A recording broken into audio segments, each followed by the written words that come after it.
Berkaca dari kasus Ahok, polisi harus tangkap Hilmi Firdausi dan Fadlizon, layaknya Buniani, ditulis oleh Niha Alif dari siwar.com. Sebelum kita lanjut, jangan lupa subscribe dan nyalakan loncengnya agar Anda menjadi yang pertama mendapatkan informasi dari jurnal terupdate. Meski ormas-ormas ekstremis seperti Ormas Terlarang telah lama dibubarkan, nyatanya paham ekstremis masih tumbuh subur hingga kini. Berawal dari kebencian pada sosok Ahok yang bersih dan dicintai rakyat, maka isu kafir hingga etnis minoritas dihembuskan. Tidak hanya itu, kelompok mereka juga sengaja melesatkan pidato Ahok di Kepulauan Seribu dengan menambahi caption pada video yang telah diedit. Tapi negara bersikap adil saat Ahok telah masuk penjara. Sosok provokator Yani Buniani juga ikut mendekam di balik jeruji besi. Rupanya keonaran di negeri ini tidak hanya dilakukan Rizik CS, tapi juga ustadz-ustadz ekstremis lain yang masih leluasa memprovokasi. Masih ingat penolakan Abdul Somad di Singapura yang berujung demo ke Kedubes Singapura? Ini akibat dari provokasi jahat Somad yang masih saja dibiarkan oleh pemerintah. Saat negara lain berani menolak kedatangannya berbekal ceramah sara, negara kita malah terkesan tidak tegas sama sekali. Harapan ketegasan dari seorang Kapolri Listio Sigit nyatanya tidak terwujud. Mungkin dirinya trauma akan kasus Ahok dan tidak ingin jadi korban kedua, lalu membiarkan para provokator ini sesuka hati. Akibat dari pembiaran para ustadz, pemecah belah, dan sara, kini masyarakat tidak berdosa ikut menanggung dampaknya. Hal ini terjadi setelah viralnya masakan Padang dengan olahan daging babi di Jakarta dengan nama Babi Ambo. Tanpa klarifikasi ke pihak pemilik resto, Ustadz Hilmi Firdausi sudah menghakimi secara sepihak. Dirinya bahkan membenturkan keislaman orang Padang yang harusnya tidak dikotori dengan inovasi masakan Padang berbahan babi. Tidak kalah dengan Hilmi, di Senayan ada Fadlizon yang juga tidak kalah garang mempromosikan warga Minang yang katanya berprinsip pada kehalalan. Tentu saja ulah jahat Hilmi dan Fadlizon disambut dengan kebodohan pihak MUI, yakni Anwar Abbas yang menyuruh aparat menindak pemilik resto. Mirip kasus Ahok dulu di mana gong akhir kegaduhan justru diletupkan oleh MUI. Awalnya kita berpikir kejahatan dan kebodohan macam ini hanya berlaku untuk menjungkalkan lawan politik. Namun kalau melihat korban saat ini justru rakyat biasa yang tidak terlibat politik, justru semakin meyakinkan kalau paham ekstremisme ini sangat berbahaya bagi keutuhan bangsa. Usut punya usut, pemilik resto Padang tersebut juga keheranan saat dimintai klarifikasi oleh wartawan. Pasalnya restonya sudah tutup lama sejak tahun 2020 silam. Pun masakan yang dijual bukan secara langsung tapi lewat pemesanan online. Hal ini juga berlangsung singkat, yakni hanya selama 3 bulan saja. Kemungkinan pemilik resto menilik peluang pasar ke warga non-muslim yang juga menyukai masakan Padang. Jadi sebenarnya kalau mau jujur, tidak ada kesalahan yang dilakukan oleh pemilik resto karena tidak ada niatan menodai kehalalan. Karena tidak ada niatan menodai kehalalan masakan Padang, apalagi keislaman orang Minang.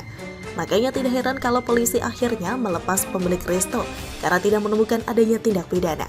Kalau mau berkaca pada kasus Ahok dulu, harusnya mereka yang mencuitkan kata-kata provokatif seperti Hilmi Firdausi dan Fadlizon ikut dipanggil kepolisian. Jangan sampai permintaan maaf Hilmi Firdausi membuat masalah yang sudah telanjur ramai ini menjadi hal yang wajar. Bukannya dulu Ahok juga klarifikasi dan Buniani juga minta maaf, tapi akhirnya mereka berdua sama-sama mendekam di penjara.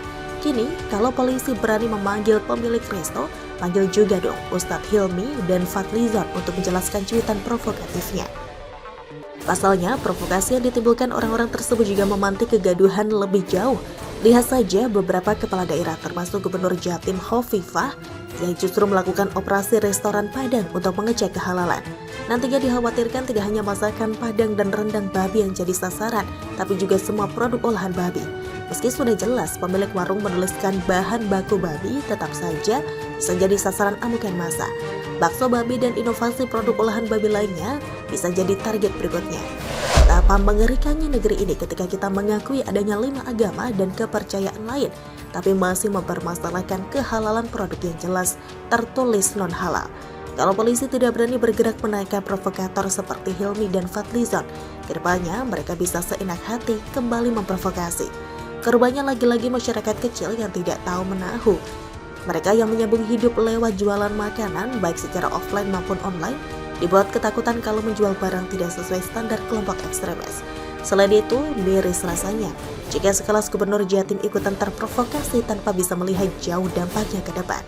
Bukannya menarik simpati, dirinya justru dibully karena mengurusi masakan Padang di tengah kasus buruk yang menimpa Jatim.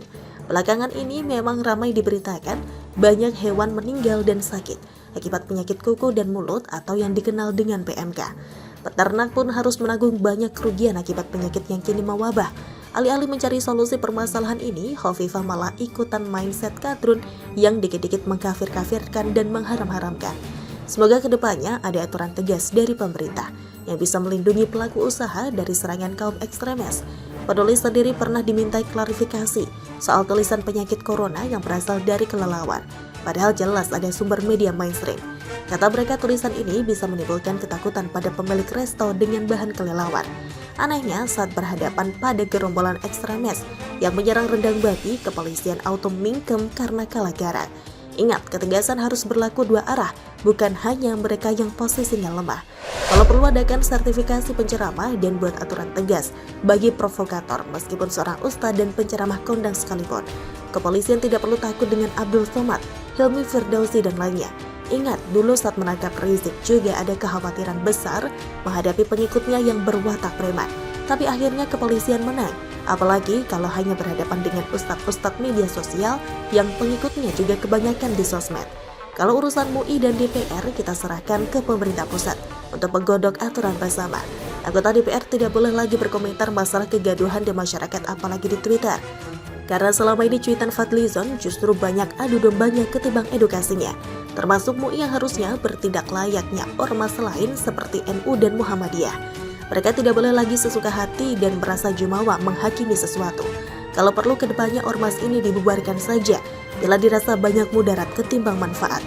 Akhirnya kita tahu ketegasan pemerintah menghadapi gerombolan ekstremis ini sangat diperlukan.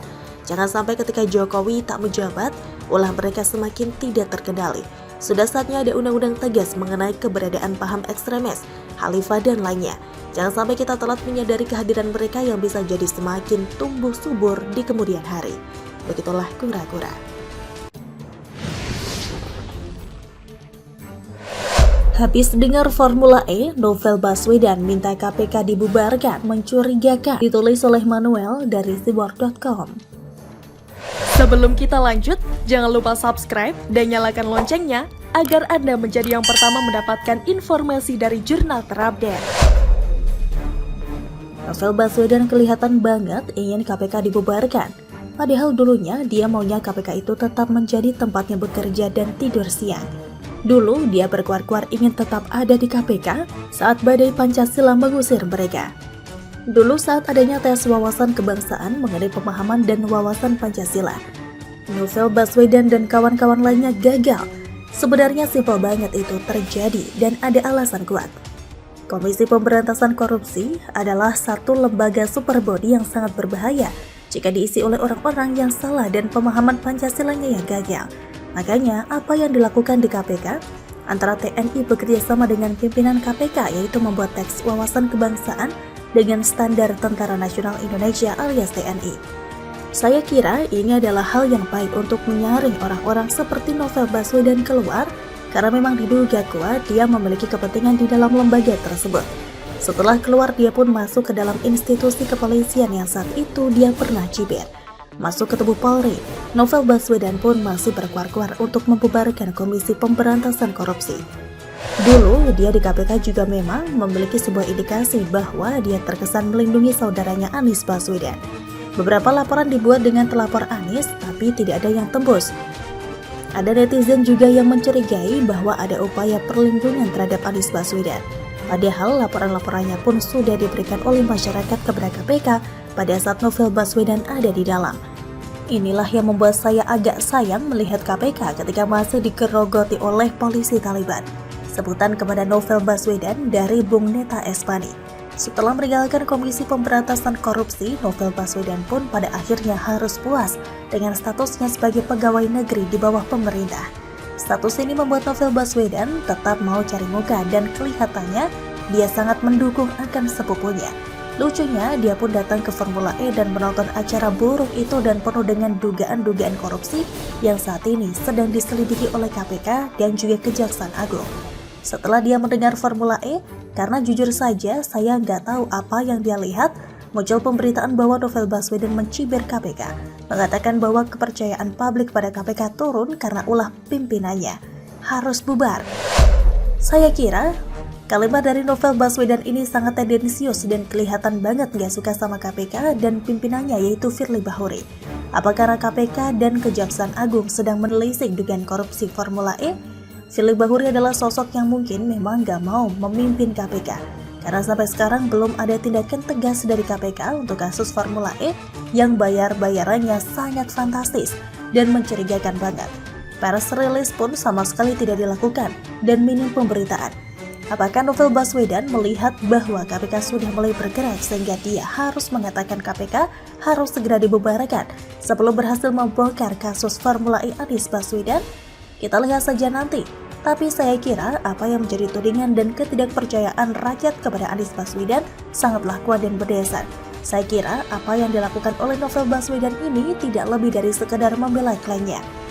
Sebenarnya yang saya bingung, dia ke Formula E ngelihat apa ya? Adakah yang bisa bantu jawab? Lalu dia di institusi Polri bagian pemberantasan korupsi yang dilakukan ngapain ya?